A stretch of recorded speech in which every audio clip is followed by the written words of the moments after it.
Okay.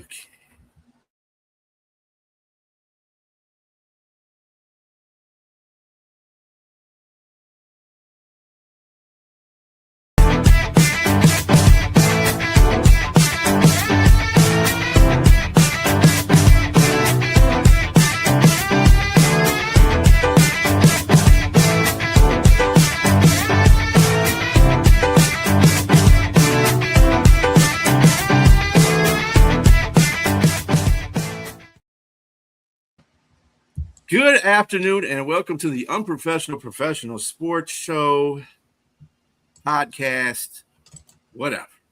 It has gone from 4 to 2. Man, be the last man standing pretty soon. Right, but hey, that's okay. It's like a cage match here, Brian. We're the last two standing. We're the last two standing. That's right. I'm afraid for my life there, Keith. Anyway. Don't be. I pick fights only with old ladies and young children. I got a chance to win that way. A chance. Got a chance. Yeah. So we're going to be talking about some sports that's happened over the last couple of days. Kind of want to start off with the Packers running back Josh Jacobs. He was released from a Wisconsin jail on Wednesday after being arrested on Tuesday, while authorities further investigate allegations of domestic abuse, which he was alleged to have committed. Strangulation and suffocation are among the other offenses that the running back allegedly committed as well. So they're giving him like a pass to do the investigation, because there's always two sides to this story. It's always the side of it's the person that's getting called out, and then it's the person that was the victim. And let's not say that the victims, we gotta give a shout out to the victims too, because this might have happened allegedly, and we don't want to second guess anybody in this whole ordeal.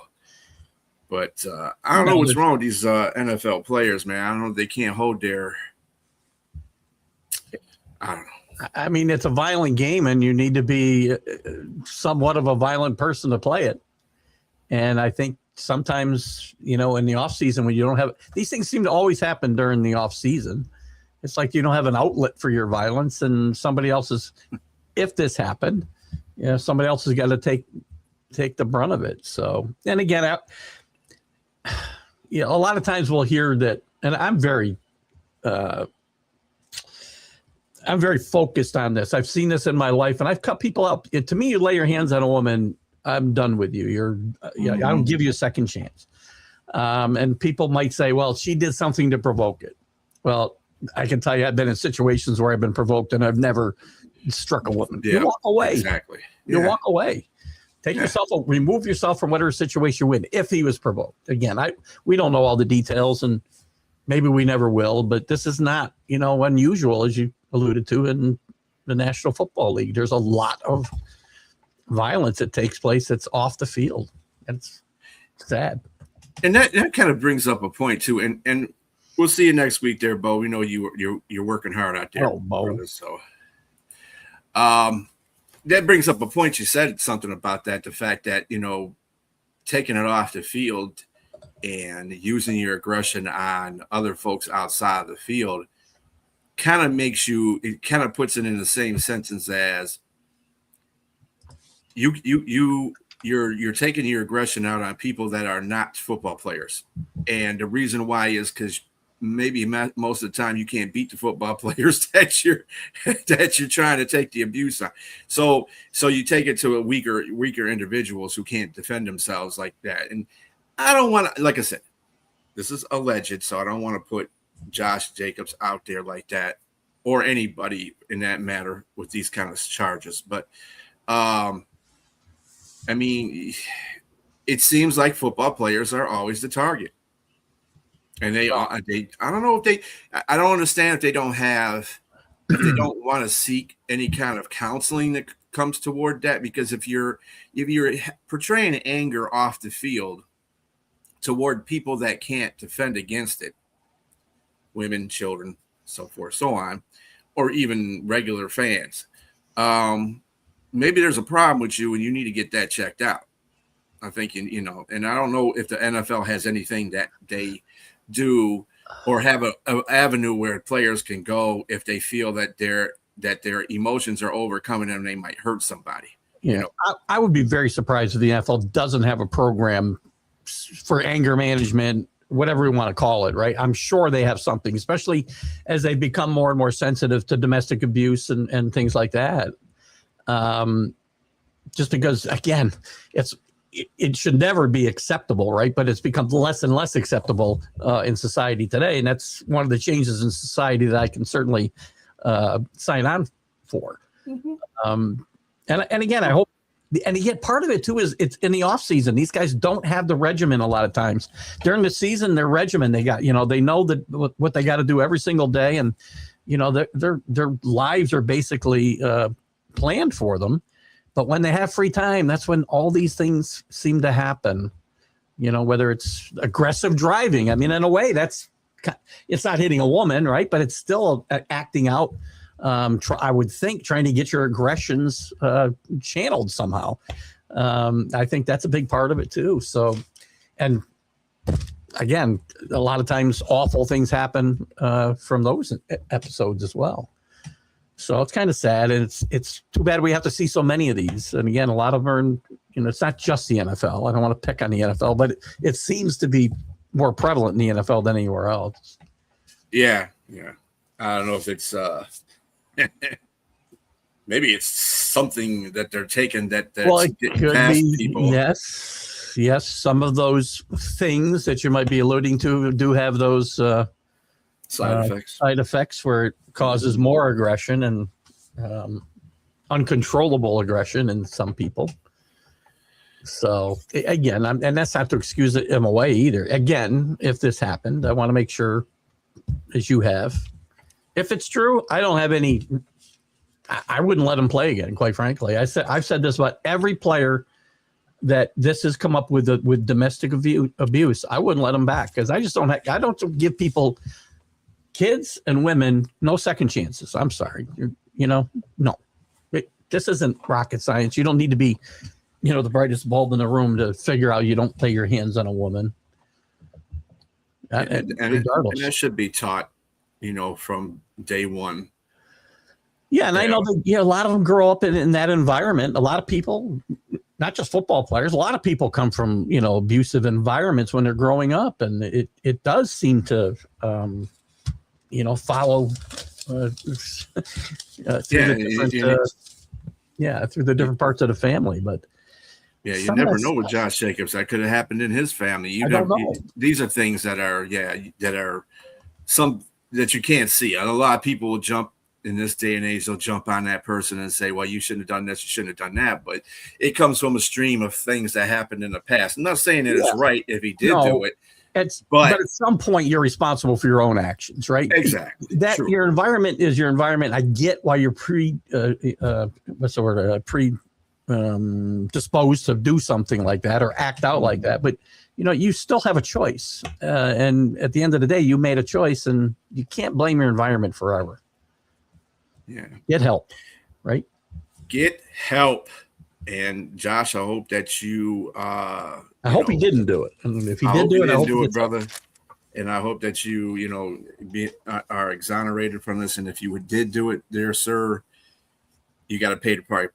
So, because those are very serious charges against you. Yes, we can be very unprofessional on this show. This is something I will not be unprofessional about because I just have I have zero tolerance for this type of stuff. And I'm with you on that too. Hey, did you know that there was a NBA playoff game yesterday? I figured you wouldn't know about that because the Knicks have been sitting at home after they done swept the Cleveland Cavaliers. The rest of that day passed. We did celebrate a little yesterday, yes, but we did watch the game because we do have a vested interest in who wins it. And as a Knicks fan, I'd kind of like to see it go 7 games so they can beat each other up a little bit more. But a big win for the Thunder last night. Jack doesn't think some of these games are must-win games, right? But games 5s, you can't lose it if you're going back on the road, for sure. I think it was a bigger game for the Thunder, but I think the Spurs looked really bad. I thought their youth showed up last night more than at any point during this playoff run that I've seen. I just saw a lot of trips down the court where they didn't seem to have any plan at all. So I think you saw the youth in the players, and I think you saw the youth in the coach a little bit last night as well. And maybe I'm being too harsh. They could easily go back to San Antonio and learn something from this and send it to a game 7, which I fully expect to happen, actually. Yeah. But it also wouldn't surprise me if the Thunder wrap it up tomorrow night either. So they're still a good team. I mean, how Jack gets on those rants where if the Spurs win this, there's never going to be a rivalry here because the Spurs are going to win everything for the next, 6 years. Yeah. Well, Thunder's not going away. Thunder's not going away. Something in one of our chats. I'm not sure I think it was James pointed this out too. Is because him and James are going at it about that particular topic, and I agreed with James because these two teams are built that way. They're going to be built that way for a while. I mean, there's going to be guys that come and go because of salary situations, but at the same time, they're going to still keep a core of guys there. I mean, you got to look at the bench for OKC. OKC's bench is like another NBA team. They play 11 guys. Yeah, they play 11 guys, and they all play well. Yes, they all play well. This is kind of, to me, for the next 5 years, 6 years, whatever, this has got the potential to be, Lakers Celtics from the 80s. That's what you're looking at here in the Western Conference. And that's good. That's good for basketball. Those kind of rivalries and teams sticking around for a bunch of years is good. Now, things have come up. Things have come up on this game, too, with the Spurs in general setting their frustrations out. And let me tell you something. That was something I noticed, too. The frustrations came a lot more frequent in this game for the Spurs and mentality-wise as I've ever seen it before. Now, I'm not saying that the referees had some, they always make bad calls in games. They made 2 terrifically bad calls in this game. But I don't think it was anything that was going to swing it in the favor of San Antonio either. It was just the way San Antonio was playing. When Wemby has 20 points, there's a problem. And he didn't. I think he hit like 4 shots, maybe 5. I think it was to 4 get for those 15. 20 points. 4 for 15. Yeah. 4 for 15, and the rest of them were free throws. Yeah, you can't do that. You got only one assist, 6 rebounds. He was really not much of a factor last night. Yeah, I mean, he was blah. But he needs to score like he did the night before. He needs to get up in the 30s, between 30 and 35 points or higher, just to win games, because he's the guy. He's got to realize he's the guy. He's got to take over games. He's got to be SGA. He's got to be that guy that takes over the games. And to tell you the truth, SGA has been kind of disappointing. I mean, he scored 32 points, but they're like a ho-hum 32 points. And they make it on the headlines like, oh, yeah, he scored 32 points and they would lead. I said, no, not really. I mean, he was hitting there, and there's a lot of times he was missing a lot of shots. He wasn't. Brian? That's the media, though, right? He's not that way. You see, I don't know if you saw the interview right after the game. I can't remember the sideline reporter for NBC, but she said, you haven't been happy with your performance. When are you going to say you had a good game? He goes, when I have one. Because he wasn't satisfied last night. He didn't get off to a great start last night. He had a big finish, but he didn't get off to a great start. And you're right. He hasn't been the SGA that was MVP the last 2 years yet. And he knows it. That's what I like about this kid, too, is, he knows there's more there. Not going to be satisfied. Yeah, I think the thing about this series, too, is that I think his shots are limited and he's not getting really good looks at the basket, because when Wemby is in there, people will look at, they're looking to see where he's at when they got the ball. Yeah. Now, Wemby needs to play the paint more defensively. I don't know why they have him kicking out. If a center goes out there, let him take his chance of hitting a 3. Let somebody else guard him. You stay inside, and without getting 5-second call. But right. The point is, just stay inside the paint. Make your living inside the paint. I don't understand why a guy that's 7'4" with a wingspan of about 10 feet, I don't know if he's undisciplined in that nature, or that's the game plan that they're setting for the defense, because I don't understand how a guy that big in the middle is leaving the middle to go defend somebody out in the 3-point line. Man, screw that. Let him shoot the three.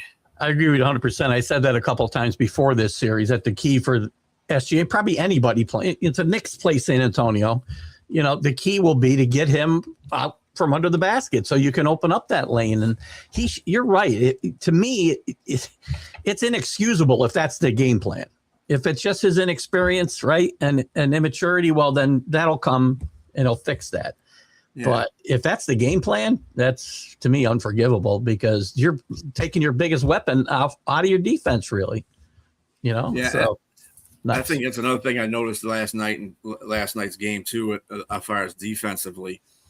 It's like when a player gets hot, you're as a coach, and I think you alluded to this before about him being a young coach as well. You kind of got to make the defense plan. Whoever's starting to get hot for the other team, you got to shut them down. So it's like one player will get hot, and they'll not guard the line. I'm like, dude, this guy's been hitting threes for the last, 6 times he's been down here. Nobody's checking up on him yet. Come on, what's going on with y'all? Let somebody else win the game and stop doubling SGA until he figures it out. And when he figures it out, then you could double him. He is not figuring it out yet. Yeah, he got 32 points. But like I said, a lot of that was at the line. And like I said, and most of that was in the second half. So because he did not have a very good first half at all. But the whole thing is, we talked a lot about the Spurs and whether the players are too young. And we haven't spent a lot of time talking about the coach who hasn't been through this either. Right. Thunder's got a young coach too, or, fairly inexperienced, other than the fact that he went through these wars last year and he knows what it takes and, the moves you need to make and the things to pay attention to. And, Johnson's a great coach. He's going to be a great coach. I think he's going to be. I shouldn't say he's a great coach today. I think he's got the makings of a great coach, but you gotta earn it. Yeah. Well, we'll see you next game is on Thursday. Yep. Hopefully I have a feeling that San Antonio, it's going to come down to the 7th game. And I think the 7th game, I think it will too, with all the gawking at the referees on both sides, that stuff's going to, the referees are going to swallow their whistles in game 7 because it's a game 7. And both these teams are pretty evenly matched, except for Wemby, who's a human cheat code. But that's besides the point. They're going to let them play in the game 7. I think it's just going to go there, and then whoever wins that series, obviously will go play the Knicks on June the 3rd. That will be the starting of the NBA championship. Other news in the NBA: Coach Joe Mazzulla of the Boston Celtics was named NBA Coach of the Year. For what? For what exactly? I mean, thank you, God. I mean, there's a guy making adjustments. I never see this guy make one adjustment in the back-to-back playoff runs. What's he do? Tell somebody else to shoot a 3-pointer. I mean, come on. I don't must get have it. paid somebody off in this whole thing, because 62 of 100 votes, and Bickerstaff got 26. I think he got. What the hell? First of all, yeah, I'm not like this. Mazzulla even said before this award came about, and even he was considered for Coach of the Year, he said it was a stupid award. Is that the reason why they gave him the award? Because it's a stupid award and they wanted to see him shove it down his throat? I don't understand this. So I don't understand it, if that's the case. If that's the case, they're going through they're going to the point that it was an undermanned team because, Jaylen Brown was the lead guy, and they lost a couple of players to free agency, and nobody thought that, Boston was going to do that. I thought Boston was going to do that. I don't know. They still have good players there. I don't understand what they thinking. I'm just flabbergasted at this whole. And maybe it's my bias. I've never been a big Joe Mazzulla fan from the beginning, and watching the game plans he puts out, it's just, I know this isn't a playoff award. It should be, right? Again, I think we've talked about it. All these awards should take into consideration the playoffs, because most of the players in contention or coaches are in the playoffs. So I think how they perform there should be relevant. But this guy, I feel like I can think of 10 coaches that deserve this over him this year, including Bickerstaff, by the way. Kenny Atkinson deserves it more than he does, and look what he did in the playoffs. So, I mean, Mitch Johnson, San Antonio's Mitch coach. Johnson's another guy. I kind of get this to the screwing over the same thing. It seems like whenever I'm sorry, I'm just looking at it from my perspective as being a Detroit fan. Detroit fans get screwed when they have really good coaches in positions, and they get screwed by coaches that should not have won the damn award in the first place. But it always seems to come up when it's a Detroit coach that's going up for the same award. It's like, what? Bickerstaff probably, maybe it's not, he shouldn't have been a clear winner in this. I'm not saying that. But Missoula, 62 votes? Get the heck out of here. Well, but Detroit must have had guys win Coach of the Year, though, right? No? Chuck Daly win? Well, I mean, I'm talking about Larry Brown win? Dan Campbell from the Lions. Oh, you're talking about Detroit in general, not just the end. Detroit in general, yeah. It's like he had Coach of the Year 2023. He didn't have Coach of the Year, but the Cleveland Browns coach got it. Which I'm like, and you got a coach that took a team that sucked completely and put them in the playoffs.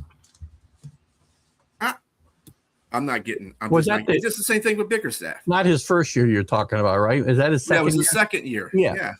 Well, so, and again, I think that this case probably doesn't fit, but I think too many times voters like to vote for somebody who a team was expected to do nothing and just does more than they were expected to do. And coaches who are expected to win, they don't ever seem to get a chance at that award. That's hard, by the way, as the other example. Just because you got the best team doesn't mean you're going to navigate. Dave Roberts is never going to win Manager of the Year if they win another World Series. Doesn't mean he shouldn't be just automatically eliminated from that conversation. You got a point there, yeah. Yeah, and like I said, if it wasn't Bickerstaff, it could have been Mitch Johnson. It could have been a handful of other players. You're correct in that. Just Missoula, no. I'm sorry. I don't know what you're trying to bring back the mystique of Boston this way, because I'm sorry. And you get beat by the 76ers. After being up 3-1.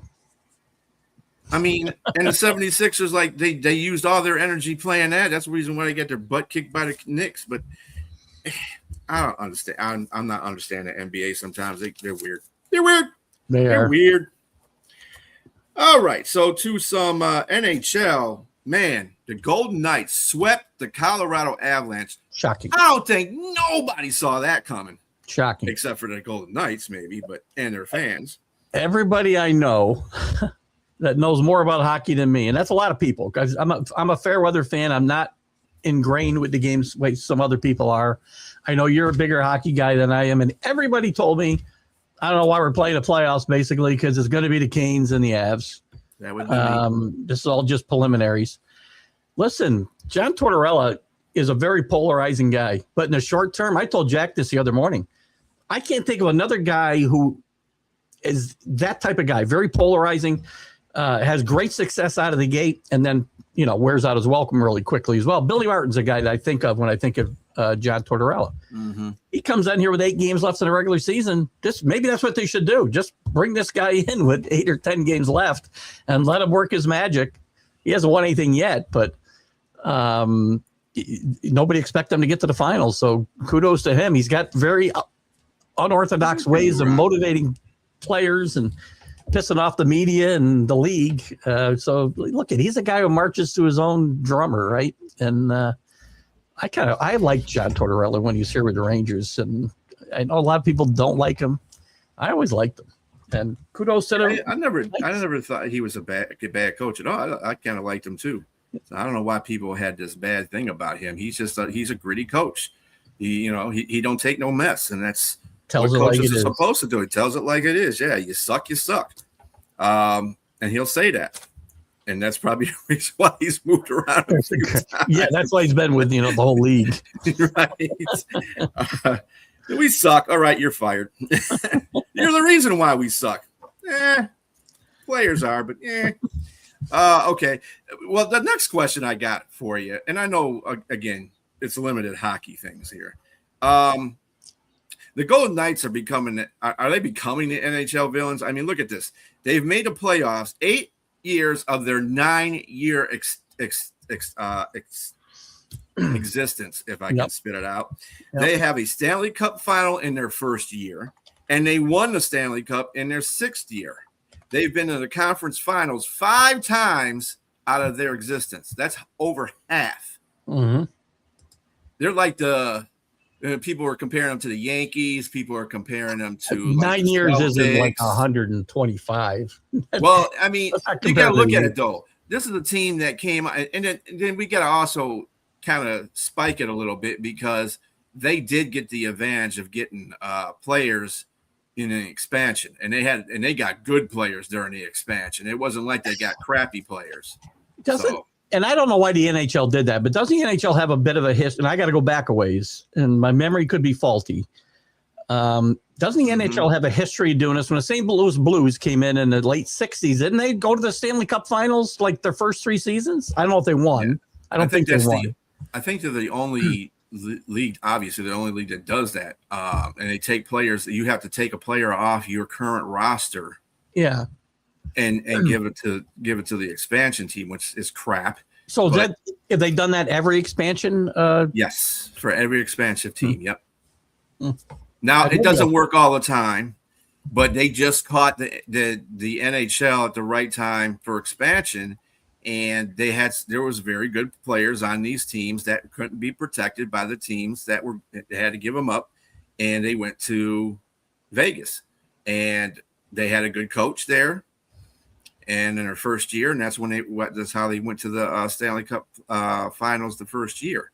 No, they didn't win, but expansion team going the first year. How many times do you see that in any sport? The St. Louis Blues, the only team I can think of. Yeah, first 3 years, I think. Only in hockey. I mean, baseball. You're lucky if you don't lose 110 games your first year or two. Baseball's very tough with expansion. So is football, actually, when they've done it. So, and you should have to work your way up. They shouldn't, ready make a championship contender for you. And maybe the stars have to align for it to even work out the way it worked out there. Because even with all those advantages, I guess there was a couple extra things that came into play, as you said, expiring contracts and such. But, maybe they'll become villains, I guess. I don't know. The world likes to hate winners. So whatever reason, all the winners become villains.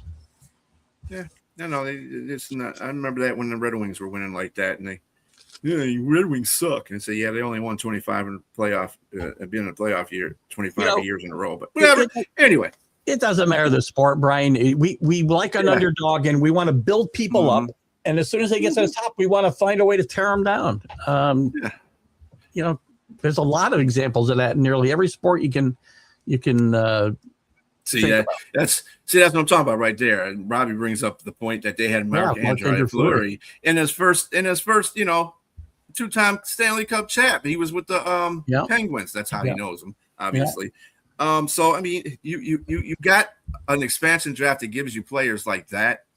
I mean, and then you got a good coach, and then let's not overlook the GM for Vegas either, because he or she is doing, I think it's he's doing a great job with what they're doing there in Las Vegas. So it's a ballsy move to fire your coach with 8 games left. Mm-hmm. When you are already a contender, it isn't like they were sucking it up. So kudos to them. That takes some chutzpah, and it's working out. Yeah, they're in the Stanley Cup finals. And by the way, Jack Cotterell is not going to make them any more loved, by the way. They'll become more villains if they win. That's right.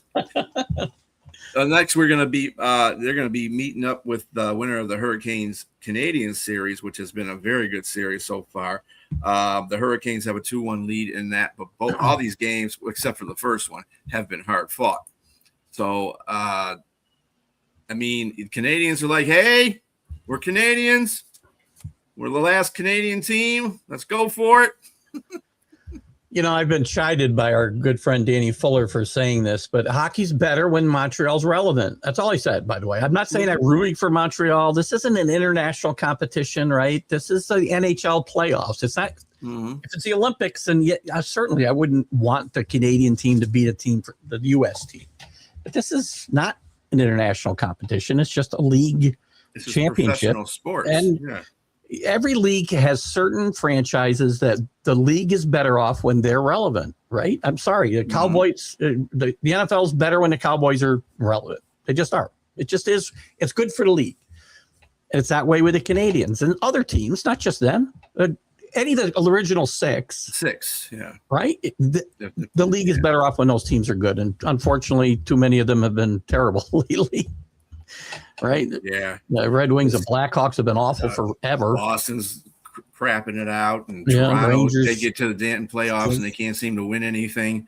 And they've had a really good hockey team before this year. They've had a really good hockey team, and they still couldn't do anything about it. Edmonton, at least irrelevant though, right? I mean, Edmonton's been in it.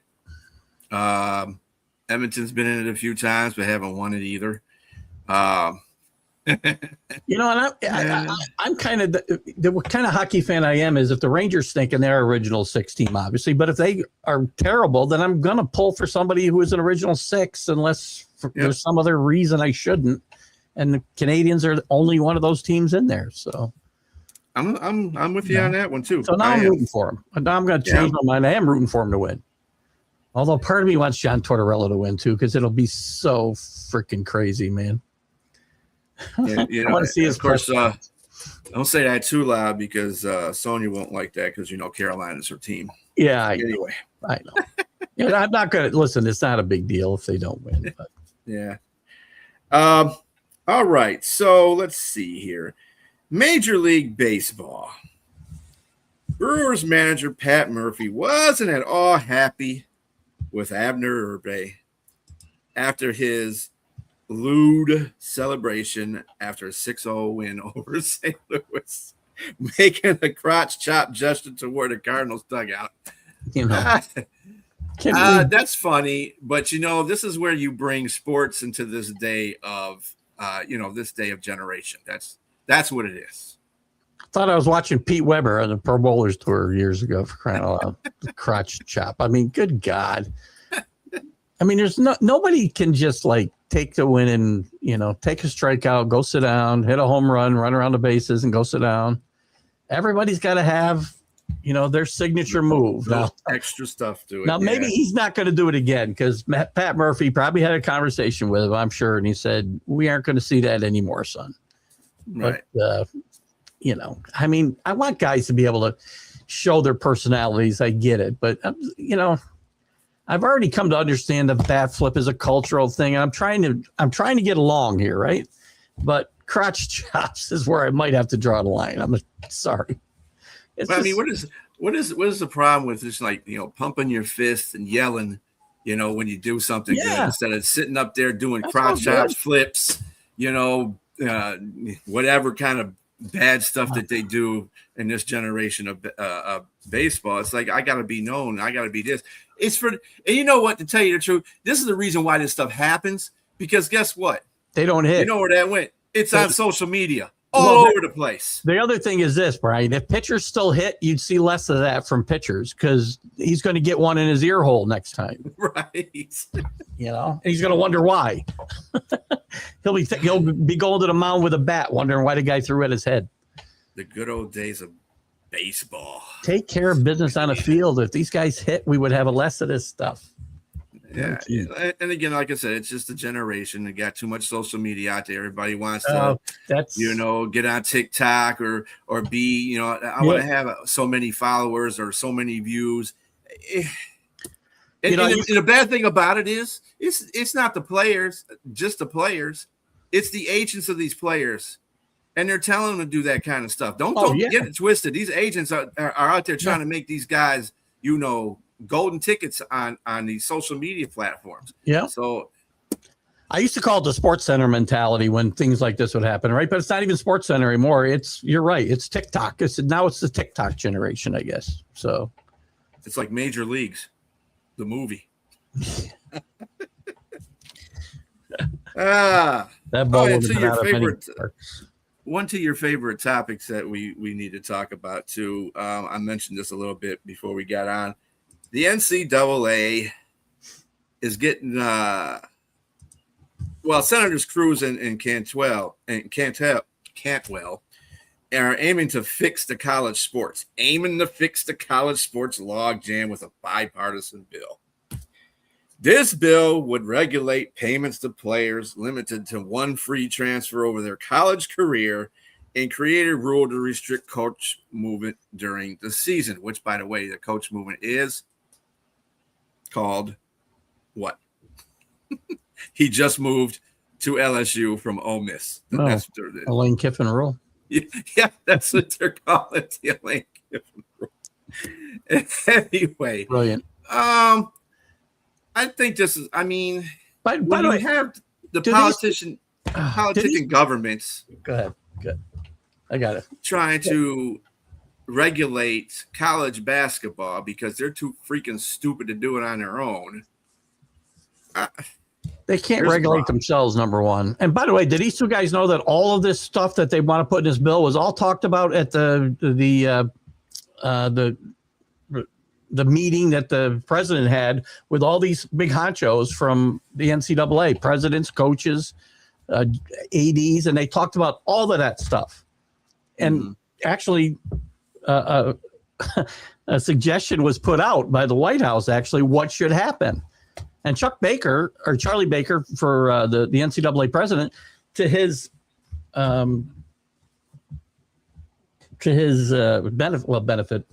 benefit, has been trying to implement some of these. There's a vote next month on the eligibility, the 5-year eligibility from the time your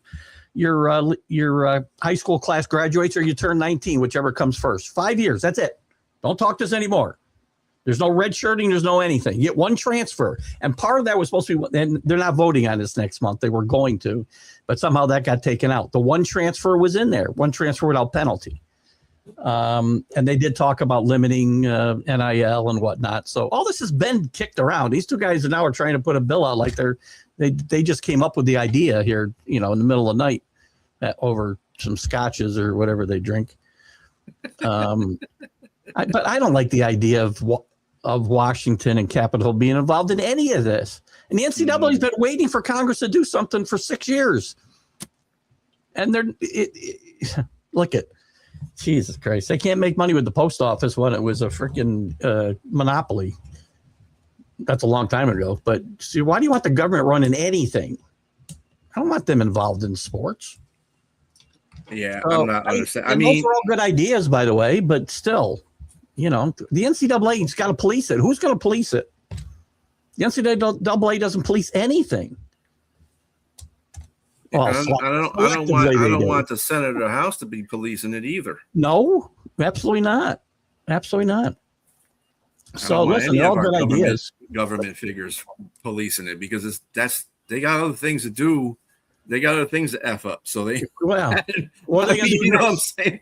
Are they going to step in and determine how many playoff teams there should be? Is that going to be the next thing that they put down? Well, and that's funny too, because they can come to determinations for that kind of stuff, the NCAA, but they can't come to determination for this kind of stuff. Right. Come on. It is not rocket science. You can figure it out. Well, they kept kicking it down the road, right? First, we were going to let the universities police themselves, which was brilliant, by the way. That's like giving the bank robbers the keys to the bank and saying, just take what you need. Don't take any more. I mean, come on. That was their first plan. Then we'll let state by state do it. And that's not going to work because they all have to interact with each other. Oh God, it's just the NCAA can't get out of their own way. It's bad. Because they should be able to do this. If you got professional teams, you got professional leagues that can, make rules, implement rules, and do it without having everybody else involved in it. I don't understand why the NCAA has this problem. I just don't. partly is because as soon as they make a ruling on something, somebody takes them to court for something else. Or everything. I mean, it's a very litigious society in general, but college athletics is more litigious than any part of society these days. They sue over everything. They sue to stay in school. They sue to get out of school.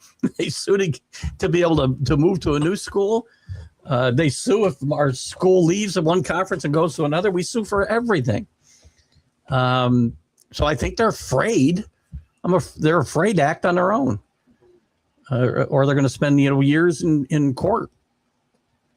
Crazy. It's just nuts. I don't know what's going to happen. I really don't know what the end game is going to be for NCAA sports. I mean, look at Kirby Smart says the other day that, we with the SEC should just, break off and have our own, do our own thing. We'll have our own rules.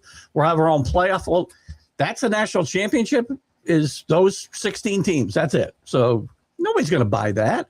You think ESPN's going to pay all that money if they break off and they're just the SEC and that's your where you're going to pull your champions from? And how are you going to support all the other sports?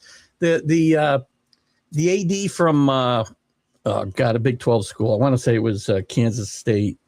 Last week he said, "Let them break off. Let them go." They were talking about the SEC and the Big Ten then.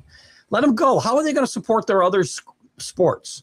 Right? How are they going to support softball teams and lacrosse teams and whatever else with 20 teams, right? How are they going to do that? They can't. So it's not, and don't let them stay behind. His point was let them break off for football, but they can't just break off for football. They got to take all their sports with them. Yep. If they're not going to do that. I mean, if they do that, but they probably won't. You're right. Look at other conferences that'll follow. Big Ten will follow them. The ACC will follow them. It's just going to be it's going to be a mess. It's going to get worse before it gets better. That's all I got to say about I think the SEC is being a little churlish and childish here because they're not the big dog. It's the Big Ten is the big dog. Mm-hmm. Yeah. Look at, I don't necessarily want a 2014 playoff, but the Big Ten is all in and every team is on board. And the SEC doesn't want it because they don't want to give up their conference championship game, which is worth $100 million all by itself. And ESPN doesn't want it. And that's where the SEC gets their marching orders from. But it's really the Big Ten because they're the ones winning championships right now. They're the ones that are really, I think, have the power, the real power more than, they both have it. Don't get me wrong. And the ACC and the Big 12 are always going to have to listen to those two. They're going to make whatever happens with the playoff and probably anything in college football is going to revolve around the Big 10, the SEC. But the Big 10, I think, has the upper hand now where that wasn't the case 4 years ago. Mm-hmm. I think they do. Yeah, they've grown. Well, that's what happens when you take in other teams. Yes. And it's not the Big 10. It's like the Big 400 now. Anyway. You know what? At the end of the day, it's funny. It's not even the Big Ten against the SEC. It's really Fox against ESPN. Mm-hmm. That's who's controlling the strings here. Yep, exactly. Speaking of politics, Robbie brought up a good point that I was going to probably bring up in a little while. The UFC event in front of the White House on Trump's birthday. What are your feelings toward that? I'm not a big UFC person anyway. I'm not either. But, somebody brought it up on my show Sunday. I didn't even know it was happening. I guess I don't care. Who cares? There's a lot more things to worry about whether we're having a party with is it UFC? UFC, right? Yep, UFC. Invited to the White House. I don't care. There's your buddy Danny right there. Hope everything's going well with you, sir. Hello, Danny. Big Nick fan, Danny is. Just kidding. He'll be saying something in a minute. In NFL, the Chargers and safety Darren James was signed to a 3-year, $75.6 million extension, making him the highest and paid safety in the NFL for the second time in his career. Every week there's a new highest paid guy at some position, right? Well, highest paid long snapper is what I want to know. Who's when I think of safeties in the NFL, I don't think of Derwin James as I don't either. The highest priority safety. I can think about 2 or 3 other safeties that are better than him right now. Maybe. Maybe more. You might have that. But yeah, I'm not seeing that. I'm not seeing that. So hopefully, I mean, hey, you like James always says, you get paid what the team thinks you're worth. So that's what I've said forever. To him, worth good. What you're worth and what you earn is two different things. So what do you think about the Daniel Jones saying that he's absolutely expects to start week 1?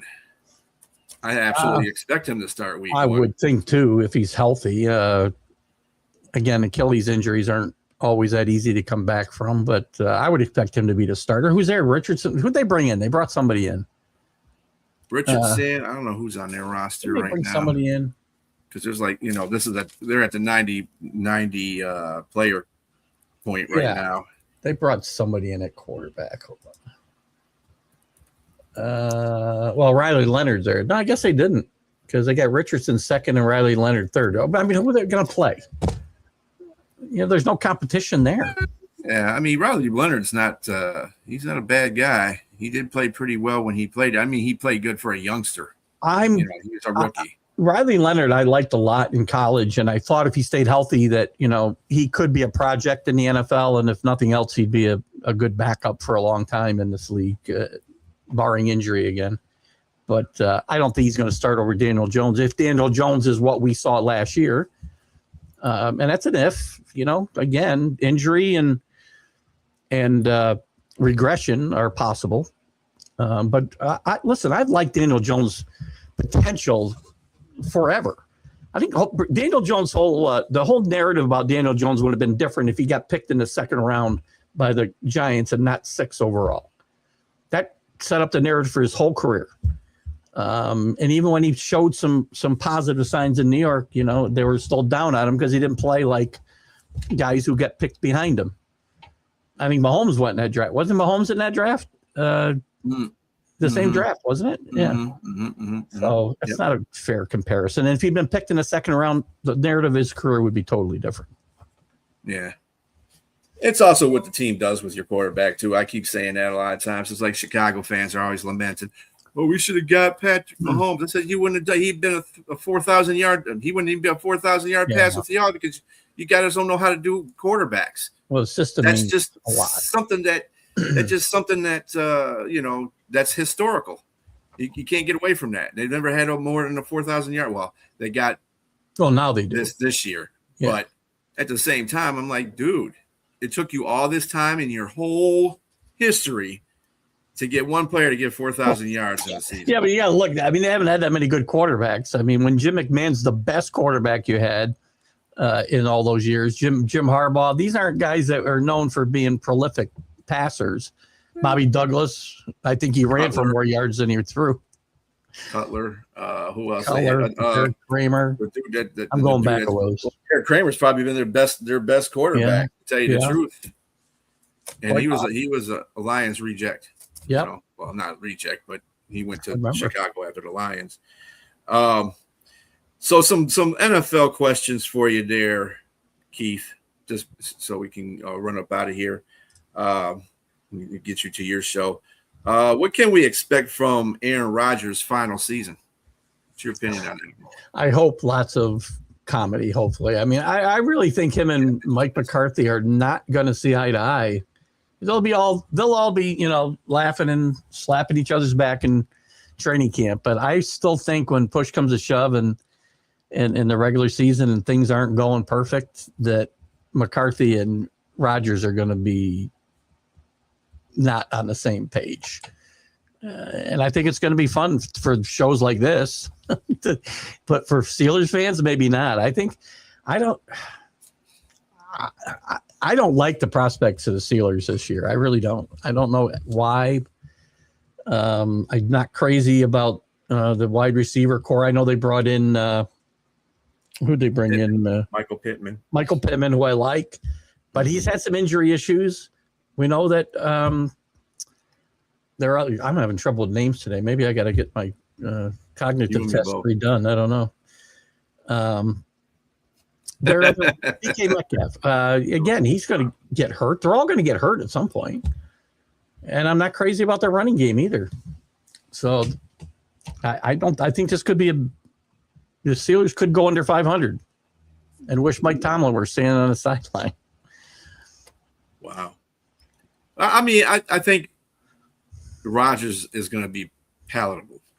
I don't think he's going to be, the Aaron Rodgers we expect from days of lore. You got to remember who he's throwing to too. You mentioned Mike Pittman, and you got the other guy on the other side who likes to take plays off, or he doesn't get involved in it.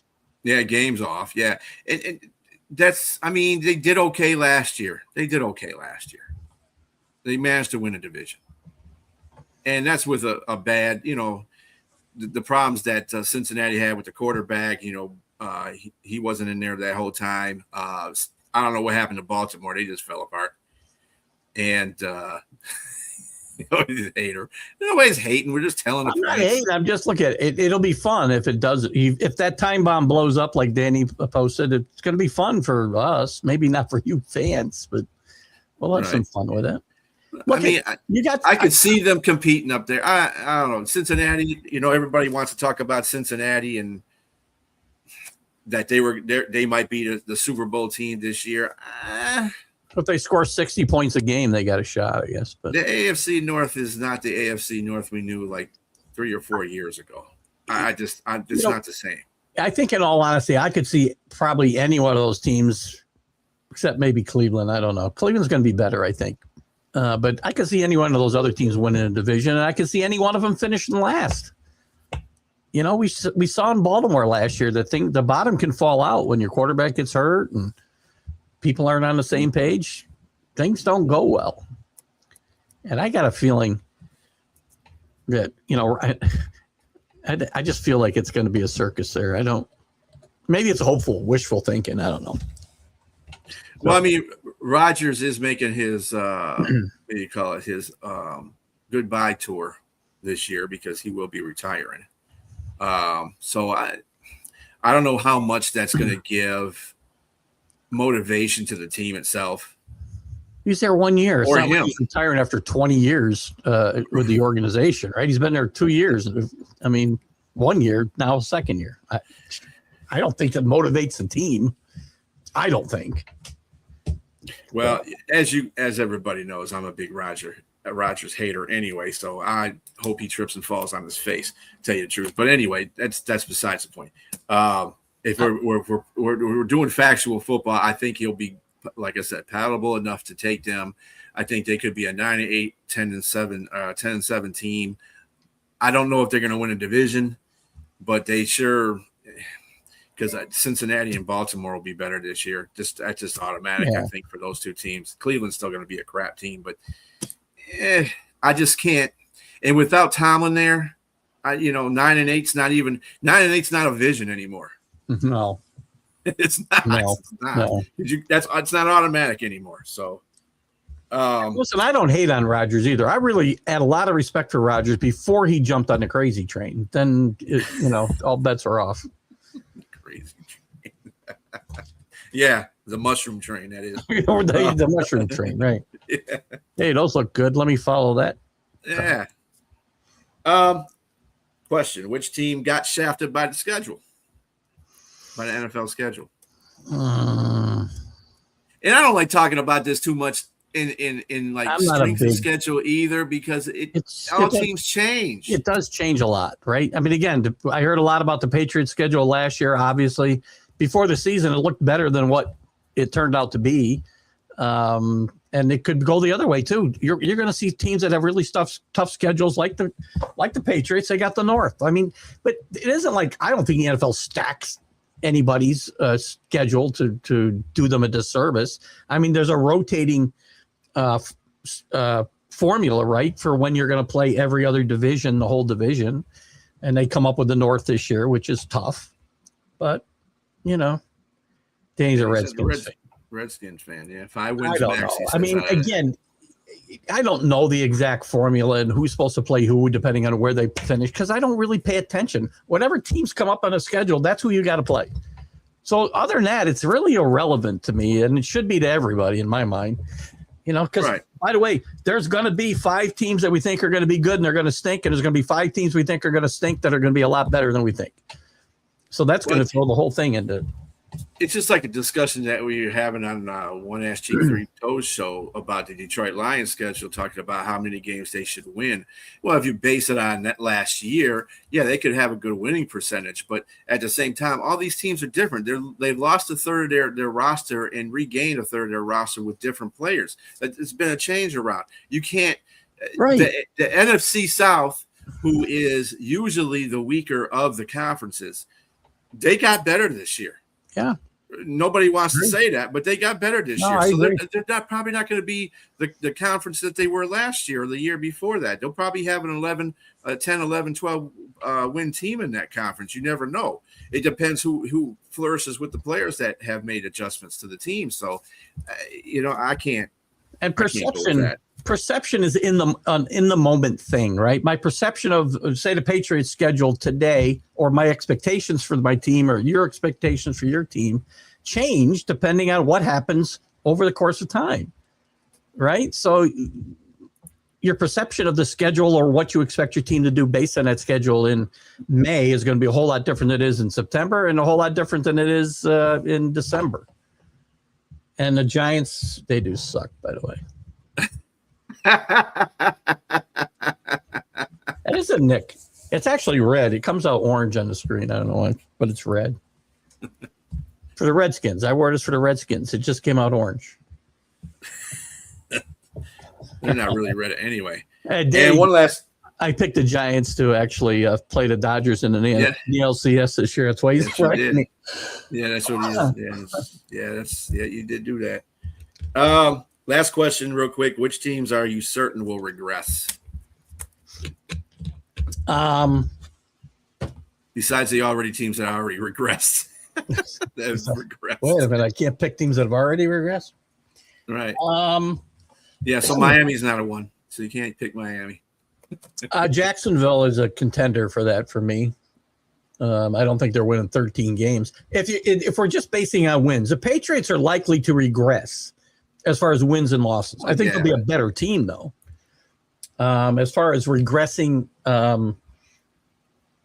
in performance, the Eagles, I think, might regress. I like that. I like the Cowboys there. You mean to win the Bears division? might regress. They got a really tough schedule, right? So, speaking of the schedules, I mean, the Bears are a candidate for that. I won't say another team, I think, because I'll have Sonia, send me a letter bomb or something. I won't say that. So I'll stay away from that one. I'll say it for you. Carolina, yeah. The Rams might regress, quite frankly. I don't know. If Stafford keeps playing at that level, yes, but at some point he's going to come back to earth. And again, they didn't do anything to help the offense, which is good, really good. But to me, the Ty Simpson pickup for them looks worse by once you extend him another year. You guarantee him $105 million the next 2 years, and you did nothing to make him more likely to get to the Super Bowl. McDuffie's a big pickup. I will have to give him that. But yeah, I think that that right there for the Rams will probably put them because that was a real big issue last year. Sam Darnold was feasting off their secondary. Their secondary was kind of like garbage, and then they were missing Durham Williams too. He was out for the season, so they're gonna. I don't know if they traded him or if he's coming back. I'm not sure what the status is on him. But then they'll have him, and if they didn't trade him, and they have him. You got him and Surtain. So one other team I'm not as high on is one other team I'm not as high on as a lot of other people are the Texans, because I don't know if their defense is championship caliber right now. They could win, but the offense I just don't think is going to be any better than it was last year. I mean, they did improve incrementally on the offensive line, and their wideouts are good, but they got to be healthy. And I'm not a big fan of Montgomery coming in there, because this is just the third time they've gone with a guy with a lot of miles on him. He's a good player, been a good player, but this hasn't worked out. This is the third time they've gone to this well, and it really hasn't worked out for him. I just don't think that offense is going to be significantly better this year, and I don't know if the defense can win 12 games. I think I'm on the other side of that one, but we'll have time to debate that in the future because we got a lot of I'm going to be OTAs wrong. and a lot of. I'm going to be wrong about a lot of stuff I just said. To be clear, but. And you and me both, brother. You probably heard me say this. I go by the Billy Packer axiom of I'm sometimes wrong, but never in doubt. So, yeah.